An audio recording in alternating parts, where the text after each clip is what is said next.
ഇവിടെ കോളത്തുകരയിലെ തിരുവാതിര മഹോത്സവത്തിന് ഈ മോനും അച്ഛനും കൂടി ഇവിടെ വരുന്നത്. അപ്പോൾ നമ്മുടെ സ്റ്റേജിൽ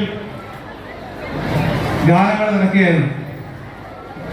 വിജയ് നമ്മുടെ സിനിമാ നടൻ, തമിഴ് സിനിമാ നടൻ വിജയിന്റെ പാട്ട് കേട്ട് ഇവൻ ബാക്കിൽ സീറ്റിൽ നിന്ന് തുള്ളിച്ചാടി, സീറ്റിലിരുന്നു കൊണ്ട് ഡാൻസ് ചെയ്യുകയായിരുന്നു. അപ്പോൾ അച്ഛൻ പറഞ്ഞു, മോനെ നീ ഈ സീറ്റിൽ നിന്ന് ഡാൻസ് ചെയ്തത്, നീ സ്റ്റേജിൽ പോയി ഡാൻസ് ചെയ്യാനായിട്ട്.